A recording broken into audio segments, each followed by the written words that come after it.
Okay, so punta na tayo dito ngayon sa definition of terms. Pasensya na kayo kung nakakat-cut ang video kasi minsan nawawalan ako ng internet. Kailangan na natin mag-proceed sa definition of terms. Sabi ko kanina na ito, ang definition of terms ay technical definition. Okay? Pag sinabi nating penology, ano ba yan? Ang penology is a branch of criminology dealing with jail management and administration of inmates. Ibig sabihin pala, branch yan ng criminology. Yan pa lang, pinagkaiba niya na yan sa correction. Si correction kasi, sabi ko kanina, ang correction ay pillar or branch ng CJS. Etong penology, branch siya ng criminology. Ano bang pinag-aaralan natin sa criminology? Ang criminology, di ba, study yan ng crimes, criminals, victims, and solution of crimes. Diba? Ayan yung pinag-aaralan natin sa criminology. Ibig sabihin, pinag-aaralan din dito ay study of punishment. Ayan yung madalas na binibigay na kahulugan ng penology. Pinag-aaralan dito kung paano ba paparusahan ang isang taong lumabag sa krimen. No? Pagka lumabag sa krimen lumabag sa batas ang isang tao, ano ba gagawin kaya sa kanya pagpasok? Kaya nandito na siya sa loob, anong gagawin natin sa kanya habang nandito na siya sa loob? Penology. Kasi nga sabi dito, jail, management, and administration of inmates. Diba? Ayan ang ibig sabihin ng penology. Kaya, kasi nga yung branch ng criminology, meron tayong sociology of laws, etiology of crime, and then penology. Ayang tatlo na yung branches of criminology or subdivision ng criminology. At isa nga doon, ito nga si penology. No? Jail management and administration of inmates or study of punishment. No? Ayan yung ginagawa sa penology. Magkaiba ang penology sa correction, ha? Okay? Kasi sa jail management and administration of inmates lang ang penology, ang pinopokusan niya, study ng punishment. Pero pag sa correction, may kasama ng rehabilitation yan. Okay? Pag sinabi naman nating inmate, generic term yan na ginamit dito sa BJMP manual. Pag narinig mo ang inmate sa BJMP manual, ibig sabihin tumutukoy ito kay detainee or prisoner. Na mamaya, paghahambingin natin yan dalawa kung ano pinagkaiba nila. Again ha, pag narinig mo ang salitang inmate, nabasa mo ang inmate na salita sa BJMP manual, ayan ay generic term lamang na ginamit para kanino, kay detainee or prisoner. Okay? Pag sinabi naman nating offender, it refers to a person who is accused of violating or transgressing laws. Ibig sabihin, offender, lumabag sa batas. Ganun kadali. Ha? Inuna ko yung mga madadali, ha? Si penology, study of punishment, inmate, offender.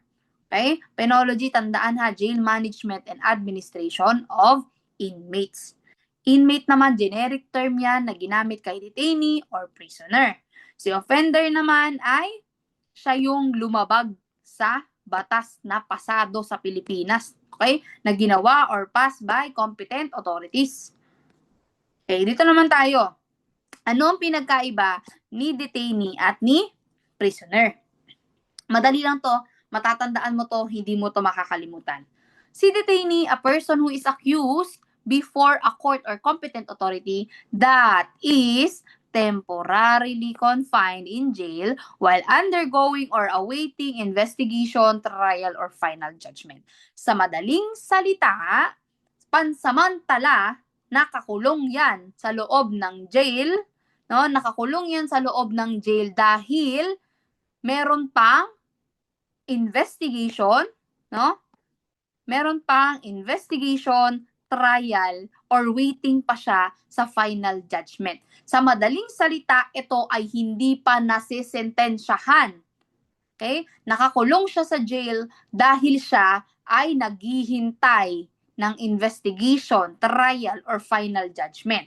Nasa loob siya ng jail, probably wala siyang pang-bail or non-bailable offense ang kanyang nakomit. Ganon ha. Basta wala pang final judgment. Bakit? Kapag may final judgment na, ano na siya? Ano nang tawag sa kanya? Ang tawag na sa kanya ay prisoner. Ito na yung convicted by final judgment. Meron na siyang tinatawag natin kanina na judgment of convict conviction. Kuha? Ganun lang kadali, ha? Si detainee naghihintay pa kasi yan. Wala pang sentensya yan. Naghihintay pa yan, kaya yan nakakulong yan dyan sa jail.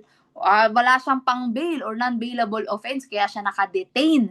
Ang tawag sa kanya, detainee. Okay? Si prisoner naman, kaya siya prisoner kasi convicted na siya by final judgment. Nasa loob na yan ng kulungan. Preso na yan. Kumbaga, sabi nga nila. Okay. Dito naman tayo sa, actually, ang definition of terms, ano yan? Alphabetically arranged. Pero ako, pinagtabi-tabi ko yung magkakamuka para hindi ka malito. 'Di ba? Kasi nga, pagka masyadong pagka hiwa-hiwalay mo siyang alphabetically arranged ko siyang diniscuss, baka malito-lito. Kala ko ba yung karpeta ganito? Kala ko ba yung meeting mo sa order ganito? Kaya isa-isahin natin siya at itabi natin siya dun sa kamukha niya. Okay? Pag sinabi nating karpeta, it is otherwise known. Inmate record or jacket, ayan lang ang basahin mo dyan. Kahaba-haba ng definition pagdating sa manual, pero ang ibig sabihin lang ng karpeta ay inmate record or jacket. Okay? Ayan lang naman kapatid yung folder. Kung yung folder lang, ano bang nilalaman yan? Yung mga criminal records ni inmates, lahat ng dokumento related sa kanyang incarceration o pagkakakulong, nandyan yan lahat. Okay? Talagang ano lang yan, parang envelope lang siya, parang long brown envelope, ganon, nandyan, inmate record. Inmate record, record niya patungkol sa kanyang pagkakakulong. Karpeta yan. Okay? Tandaan ha, karpeta. Ang prison record, ito yung information concerning an inmate's personal circumstances. Prison record. Prisoner record. Ganun na lang tandaan mo kasi patungkol lang sa personal circumstances niya yan. Okay? Ano ba yung nakomit niya? Ano ba yung sentensya na ano sa kanya? Lahat. Mga date kung kailan siya napasok sa kulungan, date kung kailan siya lalabas, 'di ba? Kung meron siya mga previous conviction, yung behavior niya sa loob ng prison, ganyan. Personal circumstances. Okay? Basta lahat ng records patungkol sa kanyang pagkakakulong, commitment order, subpoena, mga order ng korte, mga official document na yan, diba? Diyan yan sa karpeta. Pero pag mga personal circumstances, tandaan mo, dito yan, prison record. Okay? Ganyan lang ha, napakadali. Karpeta, inmate record, or jacket, pag tinanong yan, hindi mawawala ang words na yan. At pag tinanong ang prison record, hindi mawawala ang words na yan. Personal circumstances.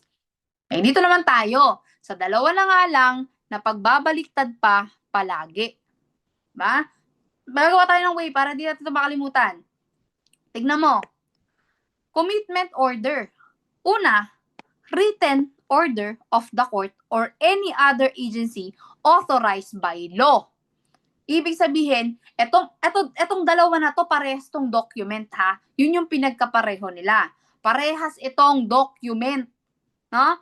Written order of the court ang commitment order or any other agency authorized. Ibig sabihin, si commitment order, pwede siyang gawin ni court, pwede siyang i-release ni court, pwede siyang i-release ng other agency na authorized na mag-issue ng commitment order. Katulad na lamang ni NBI, tsaka ni PNP. Pwede silang mag ng commitment order. So, para saan ang commitment order? Ang commitment order ay para saan? Entrusting an inmate to a jail. Ibig sabihin, pinapapasok mo kasi sa loob ng kulungan. Kaya kailangan mo ng commitment order. Anong purpose? Bakit kailangan siyang ipasok sa kulungan? Anong purpose? Etong mahalaga dyan, safekeeping during the pendency of his or her case. Pinapapasok natin yan sa loob ng kulungan dahil gusto natin siyang i-safekeep. Gusto natin siyang i-safekeep habang pending ang kaso niya. Therefore, para tanggapin yan ni BJMP, dapat meron niyang commitment order na galing nga kay korte o galing sa ibang agency na authorized na mag-issue ng ganitong klaseng document. Para saan nga ulit? Para ipagkatiwala itong inmate na to na pumasok muna sa jail dahil pending pa ang kaso niya. Yun ha? Pagdating naman sa Mitimus Order, ano naman si Mitimus Order? Warrant issued by a court. Si court lang ang nag-i-issue nito. Si court lang, ayan yung una eh. 'Di ba? Si court din dito sa commitment order, pero pwedeng ibang other agency na authorize. Pero pagdating sa Mitimus Order, si court lang ang pwede na mag-issue ng Mitimus Order. Walang ibang paggagalingan ng Mitimus Order kundi si korte lamang. Okay? Dapat may silyan at signature ni judge. Directing what? Anong purpose? Directing the jail or prison authorities to receive inmates for the service of sentence. Ibig sabihin pala kapatid, no? Sa commitment order, pending pa ang kaso niya. Possible na siya ay isa pang detainee. Siya pala nga isang detainee. Pero pagdating dito, sa Mitimus Order, magiging prisoner na siya. Kasi magsaserve na siya ng kanyang sentence. No? Sinasabi na, inuutusan na ng korte na papasukin nyo yan sa BJMP. No? O papasukin nyo yan sa jail. Kasi pinapapasok ko yan dyan. Okay? Itong commitment order at Mitimus Order, pwede rin itong mag-work sa Bucor, ha? Same lang sila. Same lang sila ng definition, actually. Pwede rin itong mag-work sa Bucor. Sa commitment order at si Mitimus Order, pinagkakatiwala yung taong lumabag sa batas. Pero pinagkaiba lang nila, si commitment order kasi, pending pa yung kaso niya. Therefore, siya ay detainee pa. Kaya siya ipapasok sa jail para ma-safe keep siya. Si Mitimus Order naman, para i-receive na yung inmates ng jail or prison para ma-serve na ang kanyang sentensya. Therefore, siya na ay convicted by final judgment, kaya siya ay prisoner na. Nakuha? Paano mo hindi makakalimutan yan?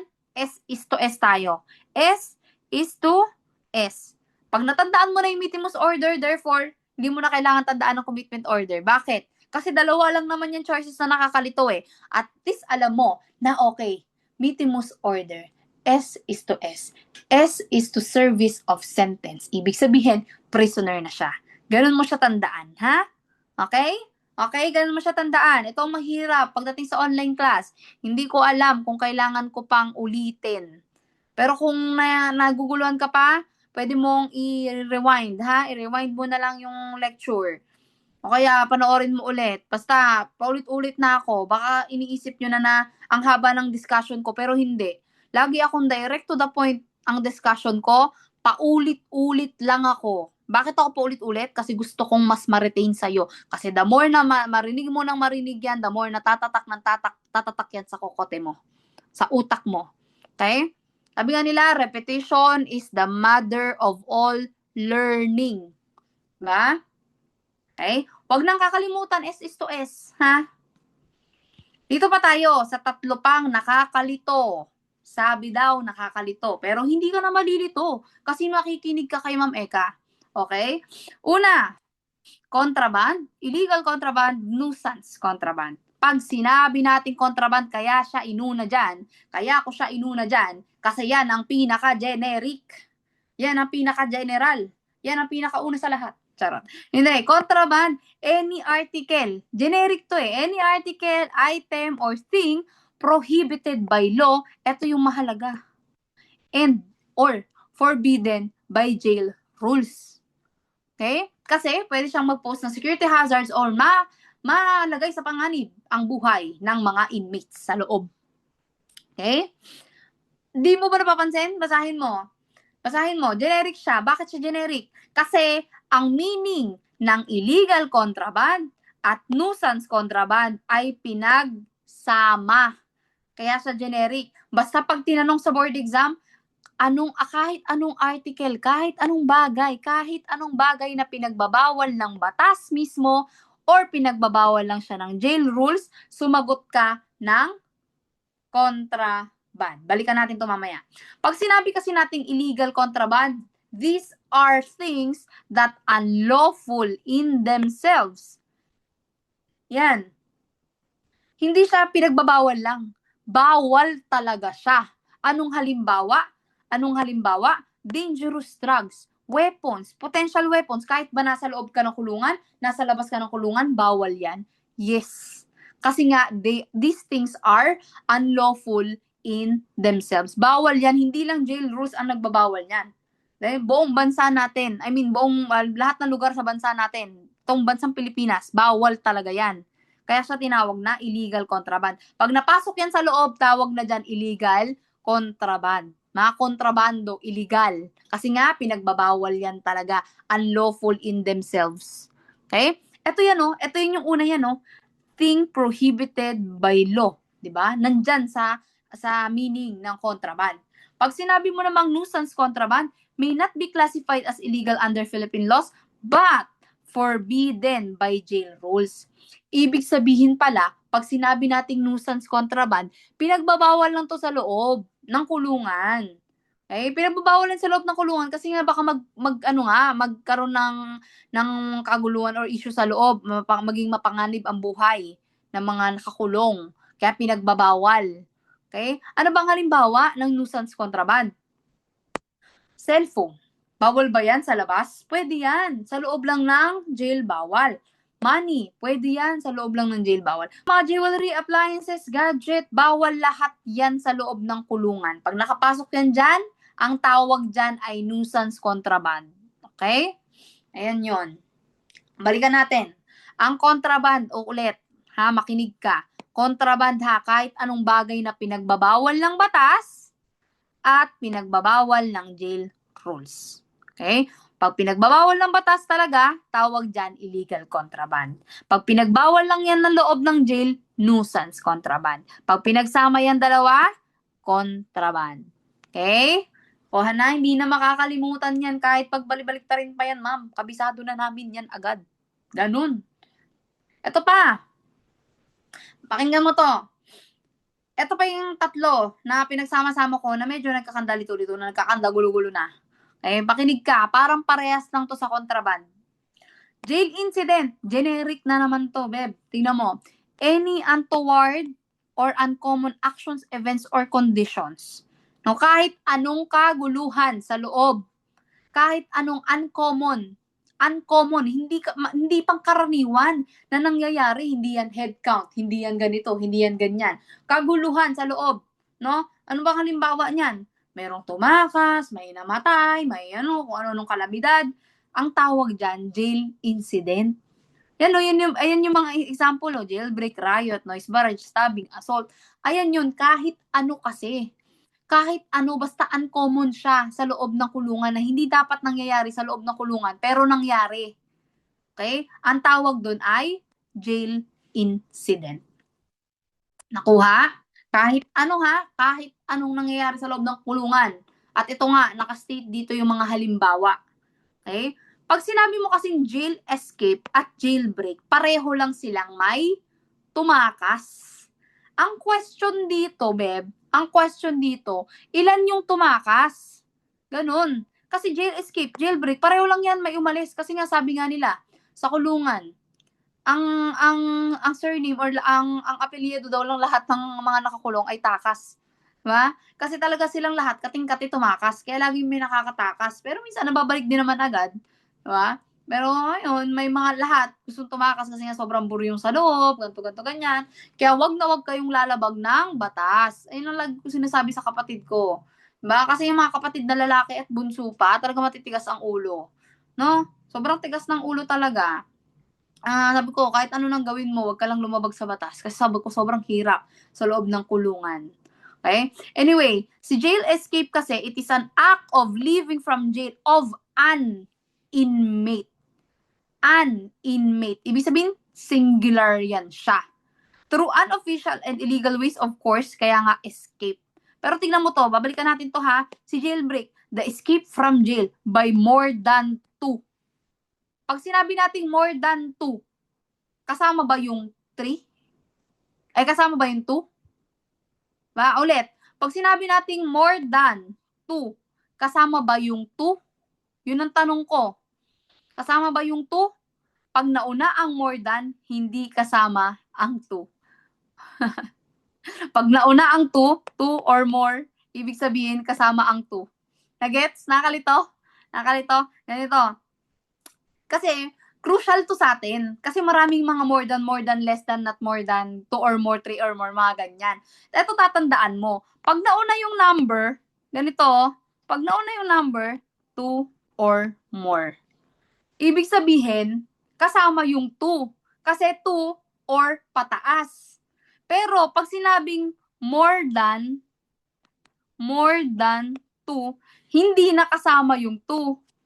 Ganyan. Ha? Yan yung pala tandaan ko dyan eh. Basta nauna yung number sa statement, yes, included siya. Pero pag hindi siya nauna, hindi siya kasama. More than 2, ibig sabihin, hindi kasama yung number 2, magsisimula na sa number 3. Okay? Kaya dito, sa jail escape, ilan ang tumakas?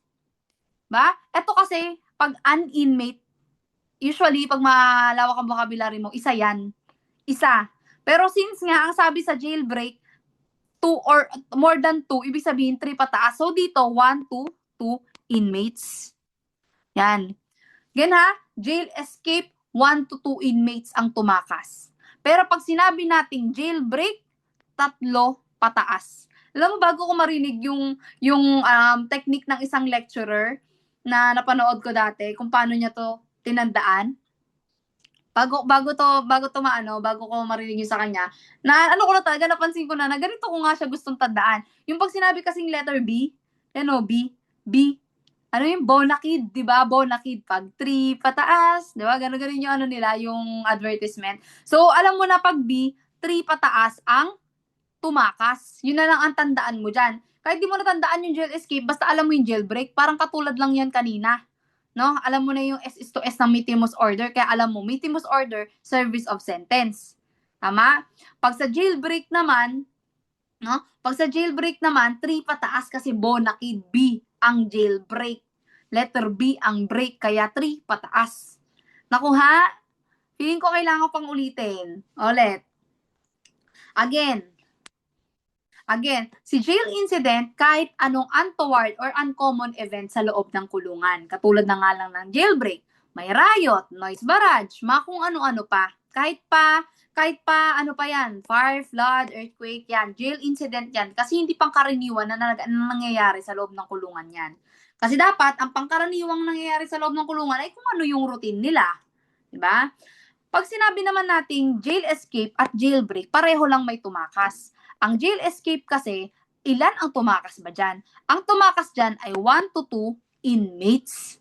Sa jailbreak naman, 3 pataas kasi nga ang sabi dito, escape from jail by more than 2 inmates. Sabi nga natin kanina, pag more than ang nauna, pag statement na ganyan ang nauna, bago mag-number, hindi kasama yung number na yan. Kaya 3 pataas. Pero kapag yan ay 2 or more, ibig sabihin, kasama siya kasi nauna siya eh. So, alisin natin to sa context. More than 2 lang ang sinabi na inmates sa tumakas. Ibig sabihin, 3 pataas. Ang palatandaan nga natin yan ay B ay bonakid 3 pataas. Okay? Yun lang. Hopefully, naintindihan mo. Paulit-ulit na si ma'am. Napakagulo na ni ma'am. Kanina pa. Okay. Dito naman tayo sa reformation and rehabilitation. Actually, nag-post ako ng free lecture nito sa FB Reels. So, madali lang kasi to. Madali lang to. Pero, nakakapagpalit pa kasi nalilito pa. Pero may ginawa akong way, may inaral akong way, paano siya maalala? Para hindi na siya talaga mawawala sa'yo. Kahit pa maging R-cream ka na, alam mo pa din to. So, pag sinabi kasi nating reformation at rehabilitation, pareho lang yan, tinatawag na modern punishment lang. Modern punishment. Yan. Wait nga. Yan, modern punishment. Yan. Modern punishment yung dalawa na yan, si reformation at si rehabilitation. Pag tinanong sa board exam, these are the modern way of punishment, sumagot ka ng reformation and rehabilitation. Alam mo ba, sa CA, nung after kong mag-exam, nagsulat talaga ako ng mga lumabas. At may mga nagbibigay din naman sa akin ng mga estudyante na kung ano yung lumabas sa time nila. At one thing for sure na napansin ko, palagi talaga, parang reintegration lagi ang focus at yung welfare or ikakabuti ng mga PDL. Ganun talaga lagi ang tanong. Parang more on comprehension talaga siya.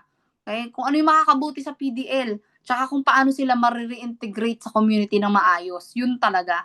Kaya kailangan concept ang babaunin mo talaga dito. So, pag sinabi nating reformation, it means amending. It means, wait lang, amending or improving by changing the inmate's behavior. Ayan ang una mong tatandaan. No?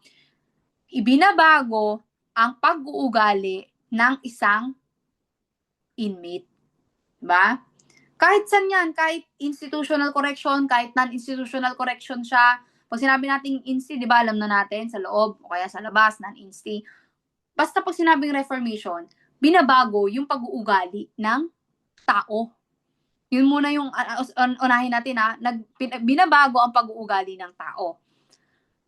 Sa rehabilitation naman, ito naman ay program of activity directed to restore inmates' self-respect and sense of responsibility to the community. Kasi nga, pag yan ay gumawa ng krimen o yan ay kriminal, hindi na napapakinabangan yan ng community. Diba? Hindi na napapakinabangan, lalo na pag nakulong yan, hindi na mapapakinabangan ng community yan. Diba? Kaya ang nangyayari, kapag ang isang tao ay nagkasala sa batas, nire-rehabilitate siya, binibigyan siya ng mga program of activities para maibalik yung self-respect niya, yung respeto niya sa sarili niya. Kasi kung may respeto siya sa sarili niya, no, hindi siya gagawa ng krimen. At kung meron siyang sense of responsibility sa community, na meron siyang responsibilidad sa komunidad na dapat siya ay maging law-abiding citizen, kung nawala yun, gagawa talaga ng krimen. Kaya nga siya nire-rehabilitate. Okay? Ang lagi kong sinasabi sa sarili ko, nakapost pa nga yan dito sa harapan ko eh. Yan lang ang isang sticky notes na makikita sa harapan ko. Self-discipline is the highest form of self-respect. Yan talaga yung gustong-gusto kong saying na nagbibigay sa akin ng disiplina. Kasi ako more of discipline than motivation. Kasi ang disiplina, gusto mo man o hindi, feeling mo man gusto mo mag-aral ngayon, o hindi mo gustong mag-aral ngayon, dahil may disiplina ka, mag-aaral ka pa din, regardless of your feelings. Ang motivation kasi, magandang may motivation ka, pero ang motivation ay nakabase sa feelings mo. Okay? Kaya ka nga minsan, feeling mo unmotivated ka mag-aral. Diba? Feeling mo unmotivated ka mag-aral. Kaya mas maganda na mas panigan mo ang disiplina kaysa motivation. Oo, maganda, dalawa yan, meron ka. Pero mas matindi kasi sa akin, for me lang, no? Mas matindi sa akin ang disiplina. Kasi regardless of what I feel, I don't feel like working out. I don't feel like studying today. Diba? Parang ayoko, pero hindi, may disiplina ako. Kasi nga, alam ko sa sarili ko na self-discipline is the highest form of self-respect. Okay? So, yun lang, nag-words of wisdom na naman si ma'am.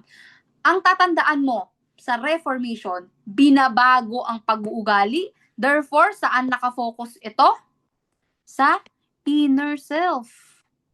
Okay? Binabago yung inner self.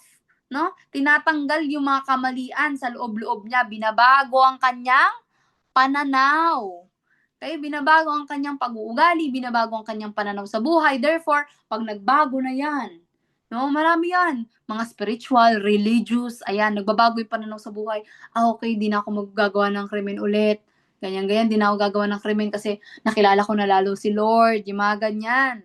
Diba? Yung inner self, no? Inner self. Sa rehabilitation, ang tatandaan mo dito, outer naman, outer self. Hindi talagang panlabas na anyo. Ano bang ibig sabihin ko dito? Ang outer self na sinasabi ko dito ay yung mga skills. Baka kasi nami-misinterpret ako na pag sinabi kong outer, physical. No, physical. Anyo. No, hindi. Kaya nga may mga program of activity. Ano bang halimbawa niyan? Anong halimbawa nito? Ini-enhance yung skills niya para paglabas niya nga, kaya niyang suportahan yung sarili niya or kahit pagkatapos na ng kanyang sentensya, kaya niya nang suportahan ng sarili niya. Therefore, pag kaya niya nang suportahan ng kanyang sarili, hindi na siya magkukumit ng krimen. Ganun ang goal dito sa rehabilitation. Dito naman sa reformation, pag nabago mo na yung pag-uugali niyan, pag nabago mo na yung soul niya and heart niya, alam niya nang mali ang gumawa ng krimen, kahit paanong kakayahan niyang mag-commit ng krimen, hindi na siya gagawa ng krimen. Ganon. Ganon yun.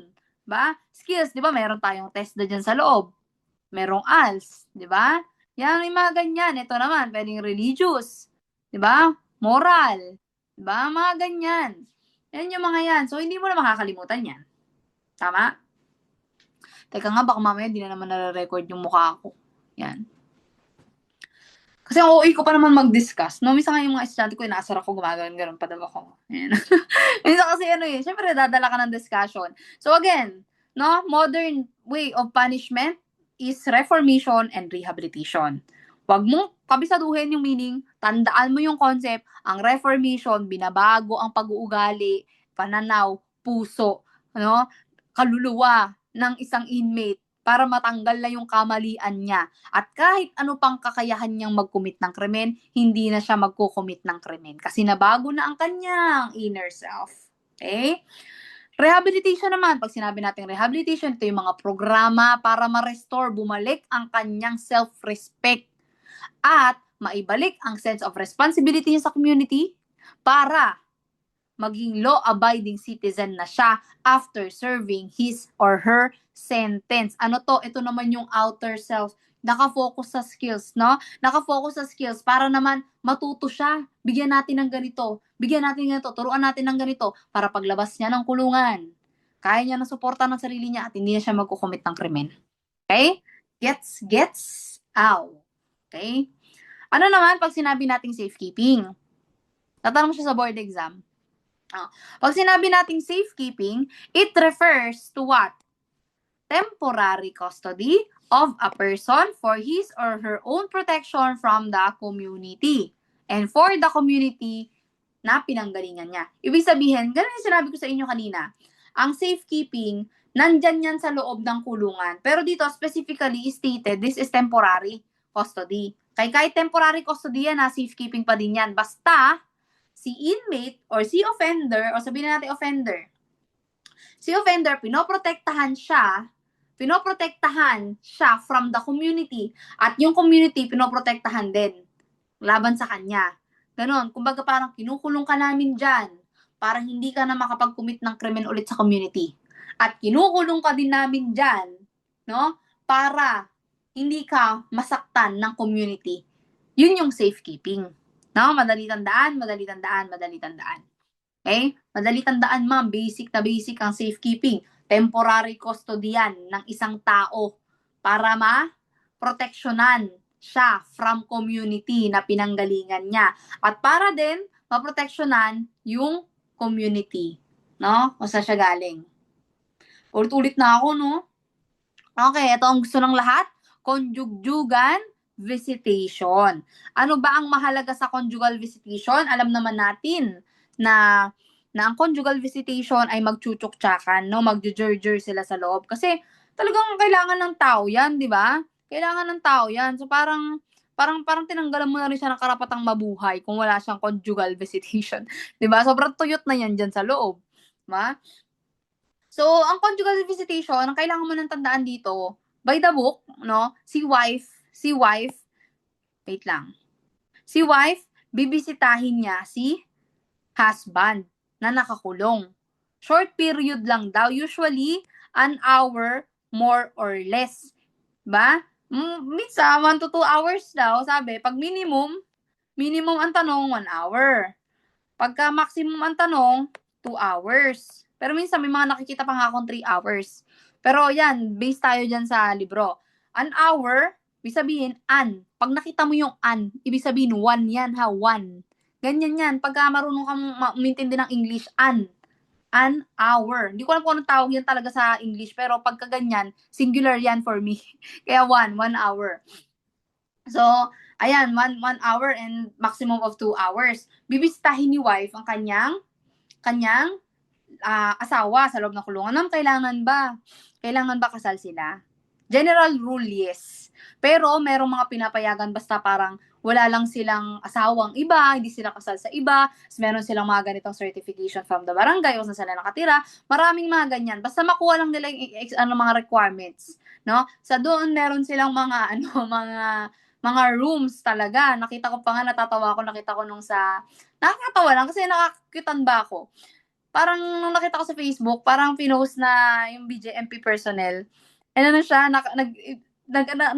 ewan ko kung nakita niyo yun, parang may design yung room, tapos Valentine's Day daw yun. Sa'min kasi wala kaming gano'n, eh. So ayun, basta Valentine's Day daw yun, ta's ayun, inayos nila yung room kasi nga maraming magkakaroon ng conjugal visitation. Minimum of 1 hour, pero 3 minutes lang sila sa loob. Gano'n. 'Di ba? Yun, siyempre alam naman, matik naman magkakaroon lang sila ng sexual contact do'n. Pero paano naman yung mga ano, nasa jail dorm, 'di ba? Ay, nasa female dorm, yung mga babae. Pero meron naman na daw na gano'n, puwede daw gano'n. Ang iniiwasan kasi do'n yung mabuntis, 'no? Iniiwasan mabuntis. So, siguro meron na lang sila nung implant, ganyan, o mga contraceptive, pero meron naman na daw sa totoong buhay. Pero sabi ko nga sa inyo, naka-focus tayo sa libro kasi ang board exam ay nakabase sa libro, okey? Ayun lang naman ang kailangan mong tandaan diyan, na kung gaano katagal, yun lang. Huwag ka sasagot ng 3 minutes, ha? Huwag ka sasagot ng 3 hours. Okay, minimum of 1 hour, maximum of 2 hours lang yan. Okay. Pasok tayo sa BJMP ranks. Hindi ko pa pala siya na-paste dito, kukunin ko lang siya saglit. Ayan. So, ayan yung BJMP ranks. Ito ha, yung mga pinapakita ko sa inyo, galing to sa ano ko, sa mga resources ko, sa notes ko. And kung wala pa kayo ng MS Lect notes, no, mag-avail na kayo kasi sayang naman. Sabi ko nga hindi ako nag-hard sell kasi alam ko yung worth ng ano ko, ng mga materials ko. Pero sayang, dami ng hinayang na hindi nila na bili lahat ng areas, na dapat daw lahat ng areas. Kasi napansin nila na kung ano yung areas na binilan nila sa akin, yun yung mataas, lalo na yung naka 95 sa CA tsaka cream. CA tsaka cream lang yata yung binili niya sa akin nung time na yun. Tapos sabi niya, sana daw binili niya na lang daw lahat. So, ayun. Kasi mura lang naman eh. So, ayun. Eto, BJMP ranks na tayo. Nagtatanong ba ng ranggo? Nagtatanong ba ng mga ganito? Like, kailangan mo ba talaga siyang kabisaduhin? For me, kahit hindi siya tinatanong talaga, kailangan mo siyang kabisaduhin. Kasi nga dati, natanong na siya. At papakita ko naman sa inyo kung ano yung natatanong na diyan lagi. No, tanggalin ko lang 'to. Yan. Tatanong ko naman sa inyo, yung tinanggal kong dalawa, yun yung sa notes ko. Ito kasi galing 'to sa notes ko. Kaya alam niyo kung kilala niyo ako nagtuturo, ayoko masyadong nagsusulat talaga kasi matagal. Tsaka tumutuktok ba, naririnig. So, sa BJMP ranks at position magkaiba. Pinagsama-sama ko 'tong tatlo na ganyan kasi nga pagka binasa mo siya in paragraph form, ang hirap niyang intindihin. So, pinagsama-sama ko siyang ganyan. Ang ranggo, kapatid, ang ranggo at position ay magkaiba. Kaya yan ang una mong alamin. Ang ranks at position ay magkaiba. Okay?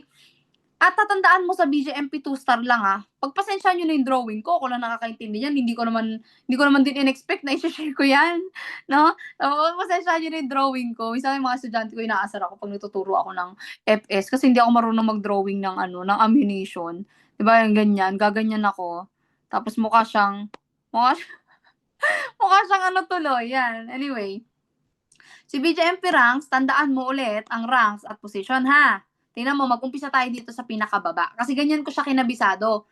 Mula dito hanggang pataas. Okay? Siyempre, meron tayong JO1 to SJ04. Ayan yung mga jail guards. Ayan ang posisyon nila. Ito yung ranks nila, parang PO1, PO2, PO3, mga ganyan. Diba? Ganun yun.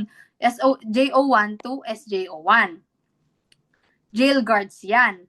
At ang nag-a-appoint dyan, depende. Ito yung importante, kaya ko na sinama dyan. Importante ang appointing authority. Sino ang nag-a-appoint sa kanila? Yun yung ang ibig sabihin ng appointing authority. Sa mga jail guards, no, Beb, ang nag-a-appoint sa kanila, dalawa. It's either si regional office, no? Baka hindi nakikita, pasensya na, maliliit. So, si regional kaya mas maganda kung papanoorin niyo 'to sa ano sana, laptop, tablet, ganyan. Kasi 'pag cellphone parang ang liit. So, si regional office naman, dalawa si jail guard, dalawa ang appointing authority niya. Pagka naka-destino siya, ididestino siya sa regional office, regional director ang ano sa kanya, ang mag-a-appoint. Pero kapag na-destino siya sa National Headquarters Office, si Chief BJMP. Nagkaano pa, ulit-ulit pa, wait lang. Baguhin ko ha. Saglit. 'Di ba tumutuktok kaya ayoko nagsusulat eh. Yan, Chief BJMP. Yan. Yan ha, si jail guards, dalawa. Depende kung saan siya madidestino. Kapag regional office, si regional director. Kapag sa headquarters naman, si chief BJMP. Okay, next tayo. Ganito mo siya tignan. Ganito ko siya kinabisado. Tingnan mo to. Inspector, inspector, inspector. Nakita? Pagtapos ni inspector, senior muna bago chief. Tapos nag-superintendent, senior muna bago chief. Diba nakuha mo? Nakuha mo, tingnan mo ulit. Diba? Mauuna si senior kay chief. Mauuna si senior kay chief. Yun ang una mong tandaan. Diba? Sa inspector, parang tatalon lang. Diba? Inspector muna. Tapos sunod, senior inspector. Tapos sunod, chief inspector. Tapos X na. Magbabago na. Superintendent, senior superintendent, chief superintendent. Ganon. Ba? Tatlo ba? Tatlo. Tatlo. 1, 2, 3. 1, 2, 3. Ba? Makabisado mo yan. Mabilis yan. Inspector. Ba? Senior inspector. Chief inspector. Ba? Pagsunod na after naman ng mga inspector na yan, superintendent. Tapos senior superintendent. Chief superintendent. And therefore, si director general. Okay? O, yan na yung ranks ha. Ganun mo siya kabisaduhin. Ngayon, tandaan mo naman na si inspector, senior inspector, si chief inspector, yung tatlo na yan ay mga warden. Mga warden yang mga yan. Okay, mamaya, meron kasing medyo nagkakanda-gulo-gulo ang resources, Official Gazette at yung Lawfil. Mamaya papakita ko sa inyo ha. Si Lawfil at si Official Gazette, nagkaroon siya na ng problema. Pero, based nung review ko, ang dadala ko sa board exam, ito. Si senior inspector ay municipal warden. Alam mo na kaagad yung municipal. Pinag-usapan natin yan kanina. Probinsya yan. No? Town yan or probinsya. Chief inspector naman sa city. No? Warden yan sa city. Superintendent naman, siya ay assistant regional director sa mga district at provincial jail.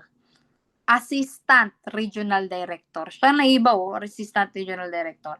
At etong grupo na to, yan, ay ang grupo na yan, bago mag-senior superintendent, lahat yan, ang appointing authority nila ay si Chief BJMP. Okay, si Chief BJMP ha, ang nag-a-appoint sa kanila. Ito yung tinatanong sa board exam, Beb. Si senior superintendent. Bakit? Bakit siya, ma'am, yung itinatanong sa board exam? Kasi, siya ang naiiba. Tingnan mo, siya lang ang nag-iisa, no? Siya lang ang nag-iisa na si DILG secretary ang nag-a-appoint, no? Ibig sabihin pala, si senior superintendent na regional director, si DILG secretary lang ang nag-a-appoint sa kanya. Yun ang tandaan mo ha, ito ang lumabas sa board exam. Yan. Okay. Una nga, gagawin mo nga, tinuro kong technique sa'yo, kabisaduhin mo, 1, 2, 3, 1, 2, 3. Okay? 1, 2, 3, 1, 2, 3. Kaya yun ang sinabi ko sa'yo, ha? Inspector, senior inspector, chief inspector, bago na, si superintendent. Yun, ganun muna. Sunod nun, kabisaduhin mo naman kung ano naman yung posisyon niya. Alam mo na itong tatlo na to, first 1, 2, 3 natin, itong tatlo na to, warden yan. No? At pag sinama mo si superintendent, lahat naman yan, si Chief BJMP ang nag-appoint. Okay? At ito yung tinanong na sa board exam. Sino ang appointing authority ng regional director? Or ano ang posisyon ng senior superintendent? Si regional director yan. Okay? And si chief superintendent, tatlo yan sila. Sino yan? Si deputy chief of administration, deputy chief of operations, and chief of directorial staff. Dapat pala, inihiwalay ko to para hindi malito. Wait lang. Chief directorial staff. Wait lang ha. Baka kalituhan eh. Chief directorial staff. Diba matagal pa nagsusulat? Yan, Chief of Directorial Staff. Pag ang tanong, ilan ang Deputy Chief ng BJMP? Sumagot ka ng 2. admin tsaka ops lang. No? Again, makinig. Pag tinanong ilan ang deputy chief ng BJMP, sumagot ka dalawa lang. Si admin tsaka si ops. Okay? Deputy chief for administration, deputy chief for operation. Okay? Pero, pag tinanong ka ilan ang chief superintendent, sasagot ka ng 3. Kasi lahat yan sila, yan, ay ang 3 na yan, chief superintendent yan. Ang ranggo niyan. Pero ang posisyon ha, 2 lang ang deputy chief, si admin tsaka si ops, at si chief, siya ay chief. Ha? Chief ng directorial staff. Okay?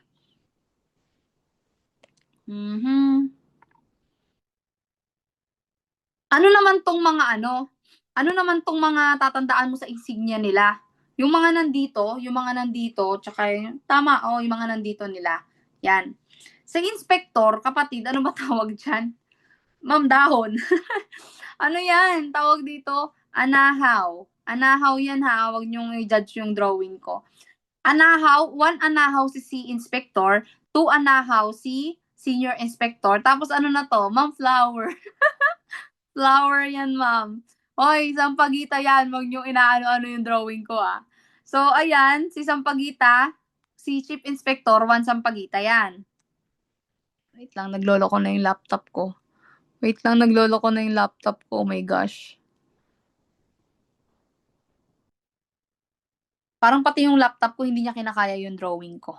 Anyway, again, si Inspector ay may 1 anahaw, si Senior Inspector ay 2 anahaw. Wala nang 3 anahaw. Si Chief Inspector kasi meron siyang 1 Sampaguita, si Superintendent 2 Sampaguita, at si Senior Sampaguita. At si Chief Superintendent ay 1 star. 1 star na yan, ha? Si Director General ay 2 stars. No? Dalawa lang. Yan lang ang pinakamataas na ranggo sa BJMP. Okay? Yan lang ang pinakamataas na ranggo. Pakita ko nga sa inyo yung notes natin. Sana ba yun? Wait lang ha.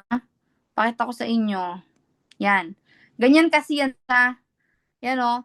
Tingnan mo dito. Tingnan mo ang gulo-gulo ng sulat ko, di ba? Kasi nga notes ko to. So, ayan, 'di ba nakita mo 2 star lang si Director General ng BJMP.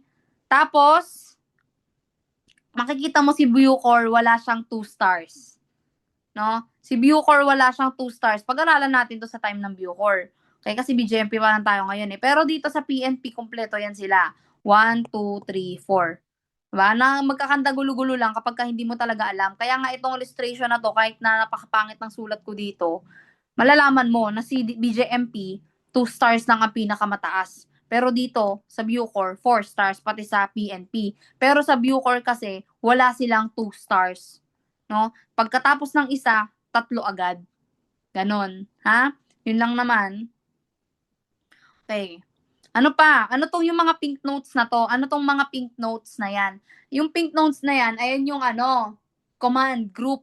'Di ba may tinatawag tayong command group kung sino yung magdedesisyon, ganyan, kapag may mga ganitong pangyayari, sino ba ang dapat nating pakinggan, kasi hindi po pwedeng kung sino-sino ang nagsasalita pag may mga crisis, mga untoward events, mga ganyan, o kaya kahit pag nagdedesisyon, 'di ba? Sila, ito yung command group. Una, of course, walang iba kung si Chief BJMP, ang first in command. Ang second in command ay si Deputy Chief for Administration. Ang third in command ay si Deputy Chief for Operations. At ang fourth in command ay si Chief of Directorial Staff. Okay? Wait lang, ano ba itong nangyayari dito? Wait lang. Ayan.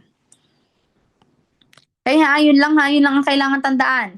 Ang dami nating nasaklaw dito sa BJMP ranks, medyo tumagal tayo dito kahit naman hindi siya masyadong tinatanong, pero at least alam mo yung foundation kasi foundation ang tinuturo ko dito eh. 'Di ba? Command group din importante diyan ha, at saka ito mga notes ko na to. Mamaya papakita ko sa inyo kung bakit yan importante kasi natanong na yan sa board exam. Okay?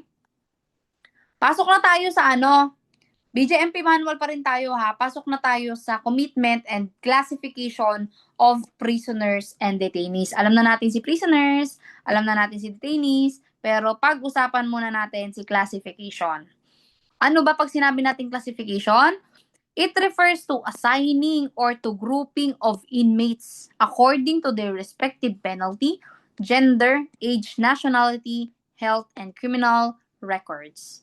Classification, assigning, or grouping of inmates. Bakit? Talaga naman, pagpasok mo dyan sa kulungan ba, sama-sama ang lahat ng babae at lalaki, sama-sama ang lahat ng matanda at bata, sama-sama ang lahat ng matitino ang utak at hindi matitino ang utak, yung may mga sakit sa utak. Hindi. Kaya nga sila kinaklasify. Ginugrupo yan sila. Ina-assign sila sa kanilang respective penalty. Kung ano ba sila? Nasa minimum, medium, maximum, super maximum. Ba? Ano ba yung kaso niyan? Ano ba yung parusa dyan? Ba? Respective penalty, ano ba yan? Dito yan dapat. O, babae ba yan? O, dito yan sa female dormitory. Lalaki ba yan? O, dito yan sa male dormitory. Ba? Matanda ba yan? Okay, dito mo siya isama. Ano ba nationality niyan? Ano bang health issues niyan? May sakit ba yan sa pag-iisip? Sasama mo ba yan doon sa mga matitino ang pag-iisip? Hindi. No? Kailangan mo siyang i-segregate. Di ba natanong yan sa board exam? Natanong yan kung anong gagawin mo sa mga may may nagpapakita ng bizarre behavior. Ba malamang, ilagay mo siya doon sa dapat siyang paglagyan. Pwedeng mental hospital, psychiatric hospital, mga ganyan. So, of course, yun yung tinatawag na classification.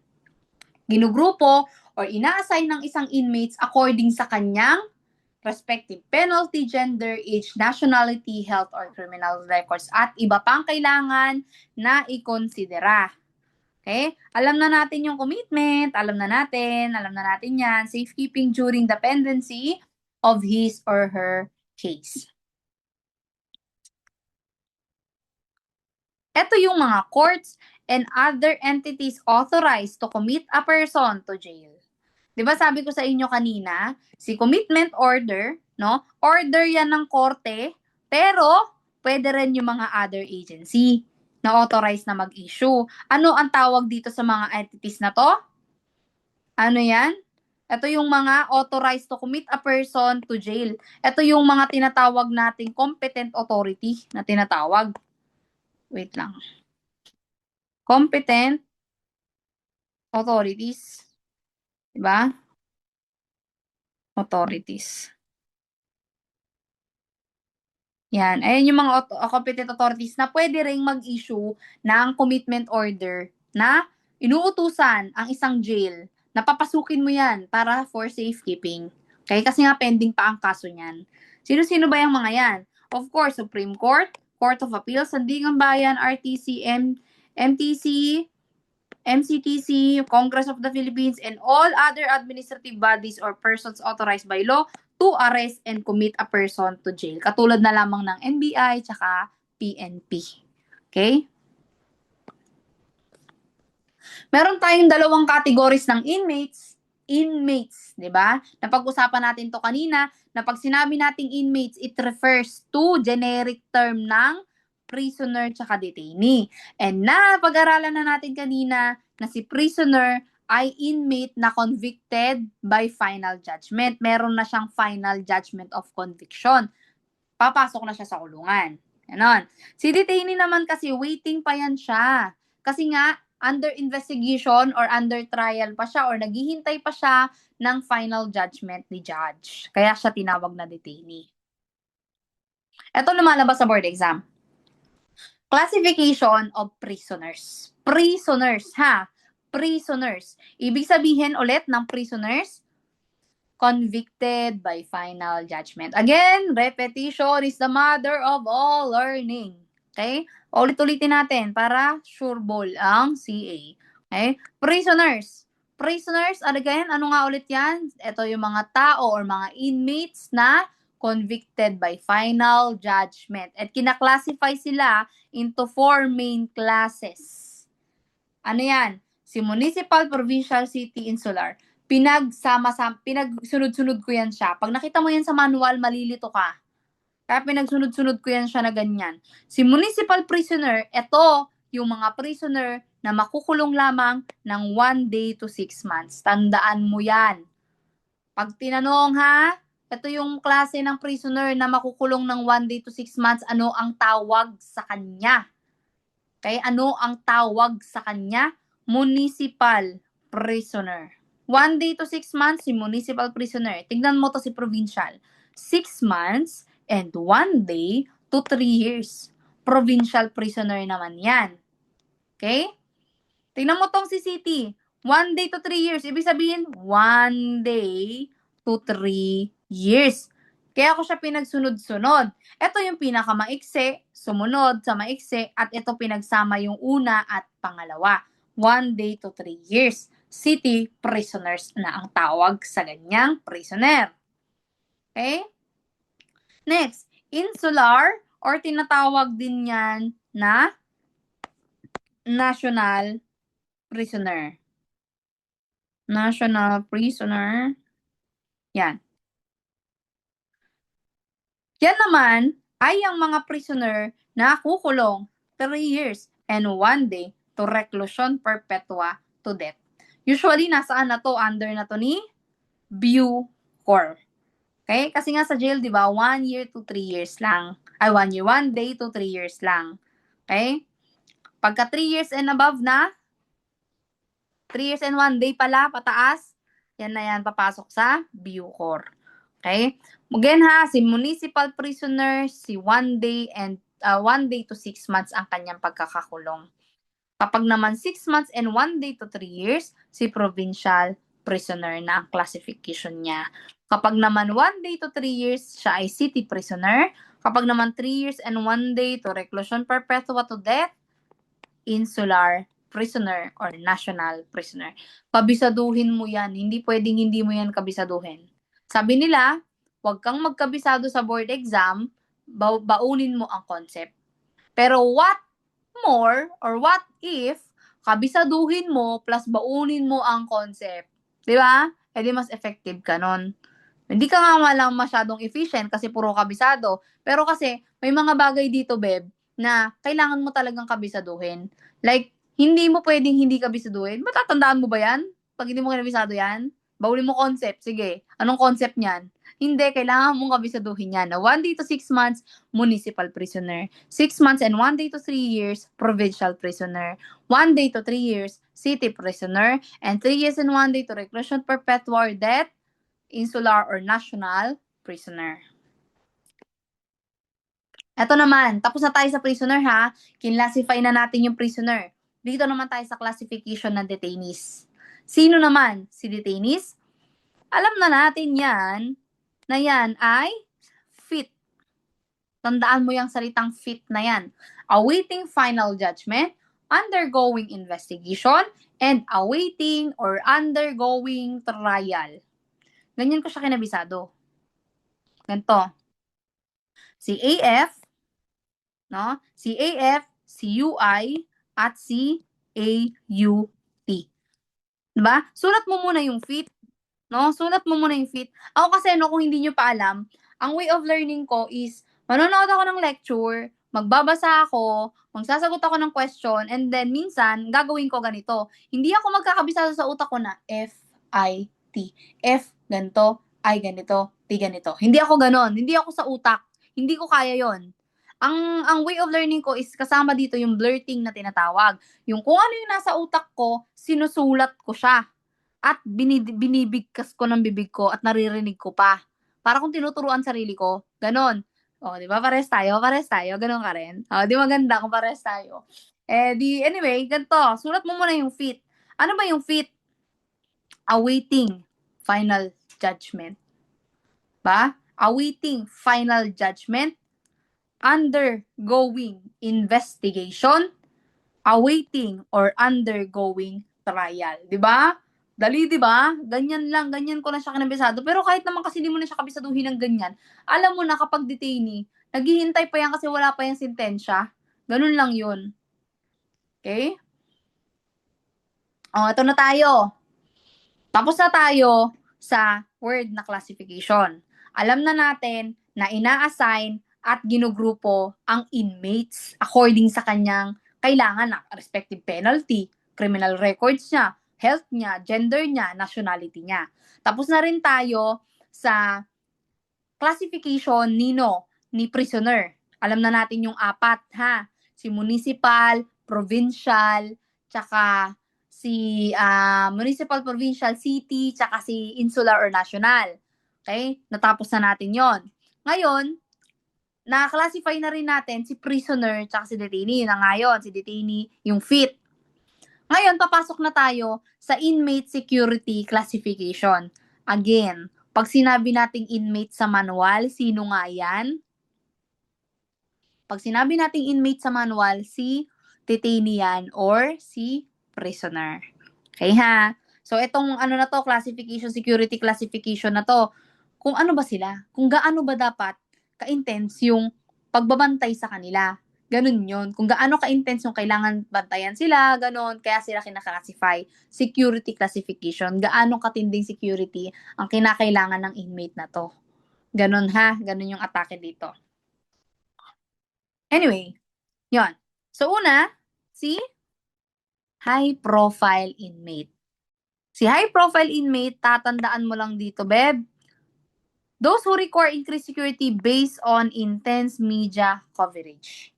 No? Kasi meron silang talagang pumutok ang issue nila sa social media, sa news, 'di ba? Yan, pwede. Mga talagang pumutok ang kanilang issue na ang daming tao ang nakakakilala sa kanila, na nakakaalam ng kung anong ginawa nila. At naging highly controversial or sensationalized ang crime na kinumit nila. Ano na lang halimbawa nito mga tao na to, mga prominent politician, government official, mga entrepreneur, mga religious or cause-oriented group leader, movie or television personality. Kailangan pa ba natin magbigay ng isa-isang halimbawa niyan? Kilala nyo naman yung mga yan. Diba? Yung mga politician na nagkakaroon ng kaso, mga government official. Gusto ko lang naman makita nyo dito, pag yan mga yan, gumawa ng krimen, nagiging high-profile inmate sila. Diba? Kailangan nila ng increased security kasi nga sila ay nagkaroon ng intense media coverage at naging controversial or sensationalized yung crime na ginawa nila. Kaya yan ang security classification nila. Tandaan mo lang yan, intense media coverage. Kasi baka mamaya, ang itanong sa board exam, gamitan kayo ng example na tao. O, kapag ganito, kung commit na krimen, sabihin na natin, Ana is a politician, committed a crime of ganito. What is the security classification for Ana? Si Ana, nilagay doon. Politician siya. Diba? E di, lagay mo, sagot mo kaagad, high profile inmate, ganon. Dito naman, ano ba kailangan mong tandaan dito, kapatid? Sa high-risk inmate. Ito naman yung mga highly dangerous o who require a greater degree of security. High risk talaga. Talagang mataas yung tsansa na sila ay tatakas, sila ay rescuehin, 'di ba? Possible 'yan. Sila din hindi pala possible. Sila din ay charged with heinous crimes. Yung mga kahindik-hindik na krimen ang mga ginawa niya mga 'yan. Murder, kidnapping for ransom, economic sabotage, sindikato, yan mga yan. Kasali din dito yung mga inmates na may military or police trainings.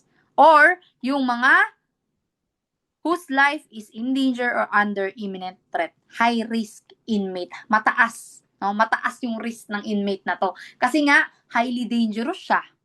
Mataas yung chance niya na tumakas or sagipin sa loob. Diba? Ito din yung mga inmate na charged with heinous crimes, yung mga kahindik-hindik na krimen. Ito din yung mga inmates na may military or police trainings, or ito din yung mga tao na delikado yung buhay nila. Okay, high risk inmate yan, tawag dyan. So, sino naman si high value target? Si HVT, kapatid, target either a resource or a person. Ang ibig sabihin lang naman yan, kaya siya tinawag na high value. Importante ka kasi. Bakit ka importante? Kasi meron kang possession ng critical intelligence. No? Pagka ikaw ay HVT, ikaw talaga dapat ay proteksyonan. Ganon. Kasi nga may nalalaman ka. May nalalaman ka na pwedeng makatulong sa investigation. For example, ang investigation ay about sa flood control. Diba? So, itong isang engineer na to, ay meron siyang kinalaman. Marami siyang nalalaman. Naglabas siya ng mga evidence niya. No? So, itong tao na to, poprotektahan yan kapag yan nakulong. Diba, nakulong yan, malamang may, may kinalaman siya malamang makukulong siya. pagka hindi siya pwede mag-bail. O, sabihin na natin nakulong siya. Ang dami niyang nalalaman, no? Parang gusto niya maging state witness, di ba? Gusto niya maging state witness. Marami tayong requirements para maging state witness ang isang tao. Dapat talaga hindi talaga siya yung pinaka-mastermind. So, di ba, may mga nag-a-apply na state witness na para protektahan sila, para ilabas nila yung mga critical intelligence na nasa kanila. Yun yung mga high value target na tinatawag. Okay? Kaya kailangan nila na i-classify as high value target. Kasi nga, meron silang nalalaman. No? May mga nalalaman sila. Sino naman tong security threat group? Si security threat group naman, ito yung mga ganggang sa loob. No? Pag kayo ay may ganggang sa loob, talagang security threat group ang ika-classify sa inyo. Ayan, no? Any formal or informal ongoing inmates group, gang, organization, or association consisting of 3 or more members. Basta 3 pataas na yan sila. Ito, tingnan mo. 3 or more members. Kasama ba yung 3? Naalala? 3 or more members. Kasama ba yung 3? Yes, bakit? Kasi nauna yung 3 eh. Diba? Yun. Ayan o, basta meron silang formal or informal gang. Mga group yan sa loob. Tatawagin niyang silang security threat group. Sino naman si subversive group? Ito naman, yung grupo ng mga tao or mga inmates sa loob that adopts or advocates subversive principles or policies tending to overthrow or undermine an established government. Ito yung mga gusto nilang pabagsakin ang gobyerno. Nasa loob na nga sila ng kulungan, ganito pa. No? Ganyan, no? Parang gusto nilang pabagsakin yung established government. Ayaw nilang sumunod sa mga laws. Ayaw nilang ipasa yung ganitong batas. Yan, kaya sila talagang nag-aalsa. Maraming ganyan, di na ako magbabanggit. Baka madelikads tayo dito. Mahalaga, alam naman natin yung spelling, no? Alam niyo, pag may mga new learnings ako, may mga bagong words, pronunciation ako na tawag dito, natutuwa ako kasi nga learning is beautiful. Like, learning is a long life process. Like, kaya nga triggered ako dun sa mga, hindi naman ako against dun sa mga tao na, ng sinasabi, fully pledged, mga ganyan. Ang akin lang, kahit ano bang tama, kung may nagkamali, siguro, mo na lang, turuan mo na lang ng tama. Like, wag mo nang ipahiya. Yun lang ang akin. Kasi, sa akin, gusto ko maging safe place ako ng estudyante. Gusto ko maging safe place nyo kung mga estudyante. Tipong, pagka nahirapan na kayo, di ba? You can tell me anything, tas hindi ko naman yan ichichika, wala naman akong ganun. Kumbaga minsan pa nga mga estudyante dati nung bago pa lang ako na nagtuturo, hindi pa ako masyadong busy. Pagka nag-open up sila sa akin, tapos hindi ko talaga silang kayang replyan sa chat kasi nga sobrang busy ko. Ang gagawin ko, voice message ako o kaya tatawagan ko sila. And then at some point, minsan naiiyak na lang din sila, ganyan, di ba? Kasi alam ko yung pakiramdam na wala kang makausap, alam ko yung ganyan na parang baka pag tinanong mo ko ng ganito, baka mamaya mapahiya ka, ganito. No. Parang, kumbaga para sa akin, nagtatanong ka kasi gusto mong matuto, and that's something na nakakatuwa for me kasi gusto mong matuto. No? Ayoko lang ng mga estudyante na hindi marunong magbasa, hindi marunong maghanap ng resources bago magtanong sa lecturer. Yung gusto niya isusubo na lang lahat, B. Subo ko na lang tong kamao ko sa'yo, B. Ganun na lang kaya. Like, okay lang naman sa akin, magtanong ka sa akin, be. Hindi kita mamaliitin na hindi mo alam. Hindi kita mamaliitin na mukha kang tanga, mukha kang bobo, mukha kang idiot. Hindi. Hindi ako ganun. Pero, kung nandyan na sa chat natin yung sagot, pwede mo namang hanapin yan sa social media, pwede mong hanapin yan sa internet, pwede mo munang i-search yan bago ka magtanong. Hindi mo ginawa kasi gusto mo lang sinusubuan ka lang lagi ng information. Well, subo ko na lang tong kamao ko sa'yo, be. Diba? Ang akin lang kasi gusto ko din natututo kang magsarili ba? Kasi kailangan independent ka dito sa mga review na to. Kasi nga, hindi lahat isusubo sa'yo. Kasi nga, ang mga tao ay busy din. Busy din naman. Okay lang mag-chat kayo sa akin kung may mga questions kayo. Pero naman, kung naka-enroll kayo sa isang review center, please, dun kayo magtanong, wag sa akin. Sayang yung pera nyo. Sayang yung binabayad nyo. Sasabihin niyo, "Ma'am, sabi po ni ganito sa review center kasi ako naka-enroll. Ma'am, ano ba talagang tama?" Kung bakit ka nag-enroll diyan kung hindi ka nagtitiwala sa mga lecturer mo, 'di ba? Ba't ka nag-enroll diyan kung hindi ka nagtitiwala pala? 'Wag ka na mag-enroll diyan kaya, 'di ba? Parang nag-enroll ka diyan, sulitin mo, magtanong ka, 'wag kang mahiya. Okay lang magtanong basta na hinanap mo na lahat ng way para matuto ka pero hindi mo pa rin magets, magtanong ka na sa lecturer, para mas maintindihan mo. Kasi sayang 'yan, paano 'pag 'yan pa yung tinatanong mo, 'yan pa yung lalabas sa board exam na magpapa-top sa'yo, 'di ba? Ayan na naman si ma'am, nagsermon na naman si ma'am, nakakainis talaga si ma'am. Sorry na B, no, chichika lang si ma'am, hindi nga ako nagi-green jokes masyado, words of wisdom nga lang ako. Kasi alam ko naman na hirap na kayo sa buhay. Alam ko hirap na kayo sa buhay. Alam kong hirap na kayo sa review, kaya as much as possible, words of wisdoms na lang. 'Wag na mag-joke-joke ng green jokes, 'no?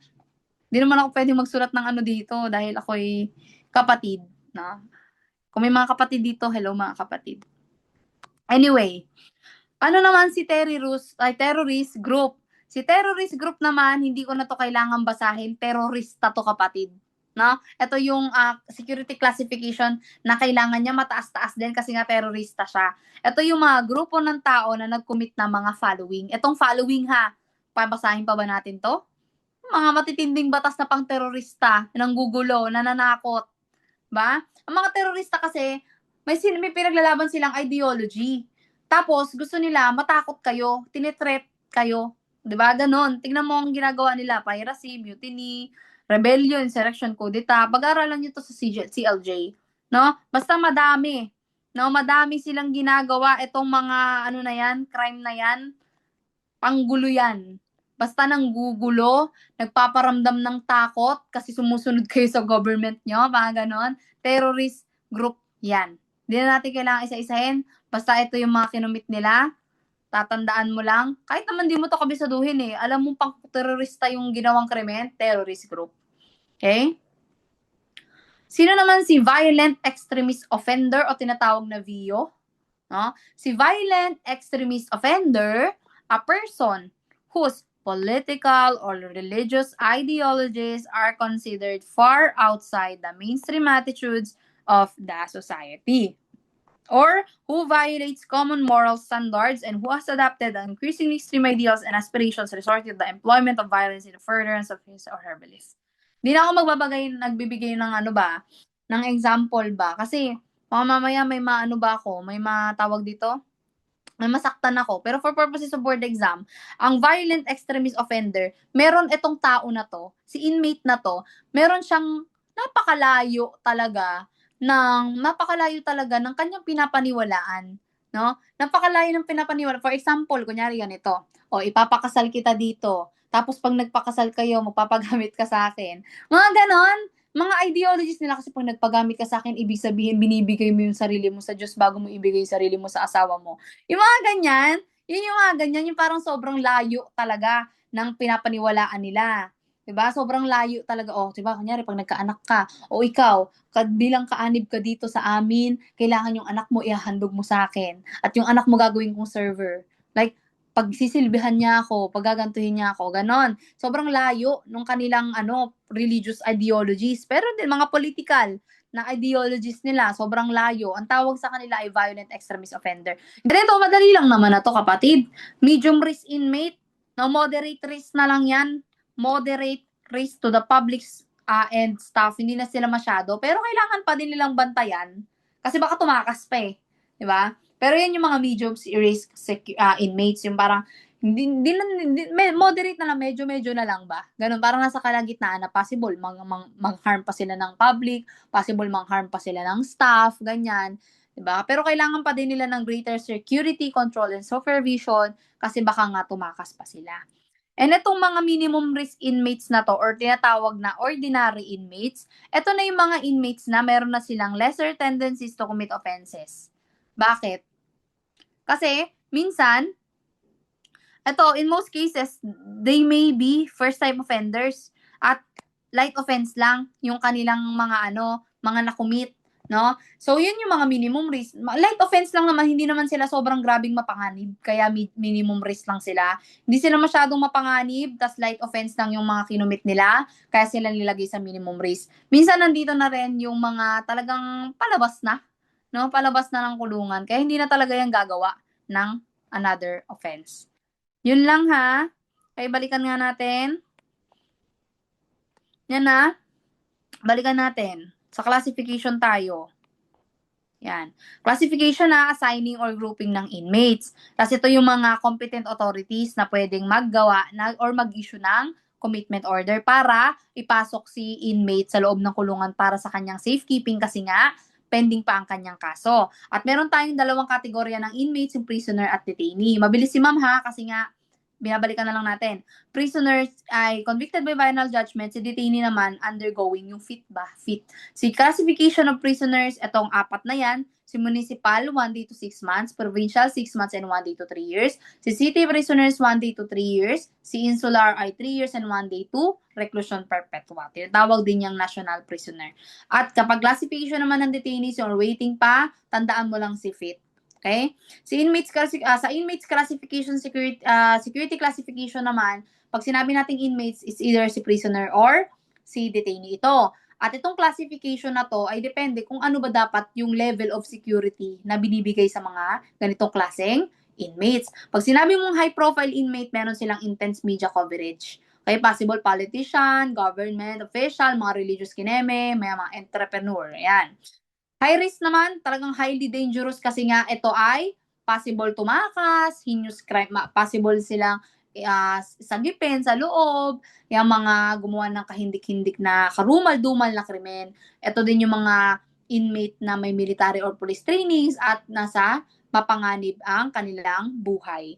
At kapag naman tinawag na HVT or high value target, ito naman yung resource or a person na merong possession ng critical intelligence. Either be an enemy combatant, high-ranking official, or civilian. Okay? In danger of capture or death. Kasi nga, di ba, syempre, pag may nalalaman ka, possible patayin ka. Ganon, para hindi ka na makapagsalita. Security threat group naman, ito yung mga ganggang sa loob. Basta 3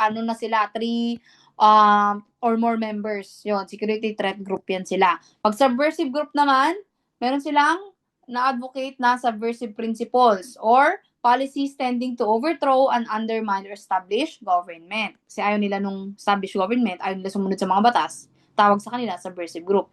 Si terrorist group naman, ito yung mga grupo ng tao na nag-commit ng mga ganitong klase ng krimen, yung nanggugulo ng threat. Okay?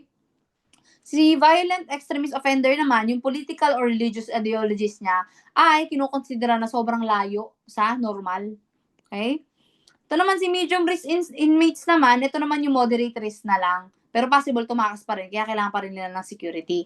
Okay? Si minimum risk naman, or mga ordinary inmates, mga lesser tendencies to commit offenses. Kasi nga, possible mga first time offenders ito at saka light offenses lang ang ginawa. Okay. Okay, tapos na tayo sa classification, pero nasa BJMP pa rin tayo. Okay? Requirements naman for commitment. Alam na natin ang commitment ha. Okay? Pending pa ang kaso. Okay? No person shall be committed to any jail facility without the following required documents. Ito yung mga documents na kailangan para mapasok sa loob ng kulungan ang isang tao. Yun yung point of view dito ah. Ito yung requirements. Okay? Ito yung requirements para maipasok ang isang tao sa loob ng kulungan for purposes of safekeeping or ano ba? For purposes of safekeeping. Okay? Requirements for commitment. Una dyan, of course, ang kanyang commitment order. Okay? Ano pa? Medical certificate. Dapat recent medical certificate. Ito, taken within 24 hours prior to admission. Actually, ganito din naman ang requirements para sa sa service of sentence. So pwede nating isama dito yung mitimus order or mitimus order yan. Depende ha. Depende kung siya ay pending pa ang kaso or talagang magsiserve na siya ng sentence. Kasi kailangan din naman talaga ng medical certificate. Dapat nga 24 hours yan prior to admission. Mamaya pag-aaralan natin, paano kung hindi 24 hours or paano kung may discrepancy, yung ibig sabihin ng discrepancy, yung hindi tumutugma yung hindi tumutugma yung nakasulat sa medical certificate dun sa itsura nung ipapasok, 'di ba? Mamaya alamin natin 'yan. Ano pa? Yung complaint, yung reklamo sa kanya at yung information, yung kinakaso sa kanya.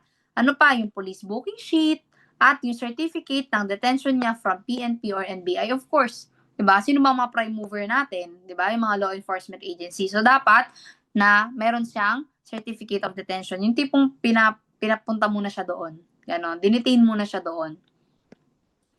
Dito na tayo. Pasok na tayo sa reception and releasing procedures, classification board, disciplinary board, and punishable acts of inmates. Marami tayong pag-uusapan. Una dyan, yung reception. Okay? Tapos, yung paglabas. Pagpasok, paglabas. Ano yung proseso ng pagpasok ng isang inmate sa loob ng kulungan at yung paglabas. Okay? Ano pa? Yung classification board. No? Yung classification board, yung mga nagdedesisyon kung saan siya ilalagay. Diba? Pagpasok niya, yung mga nagdedesisyon kung saan siya ilalagay, yun yung classification board. At meron din tayong pag-aaralan mamaya na classification process. Okay? Paano ba kinaklasify yung mga inmate natin para alam kung saan siya ilalagay? Ganon. Ano pa? Yung mga disciplinary board.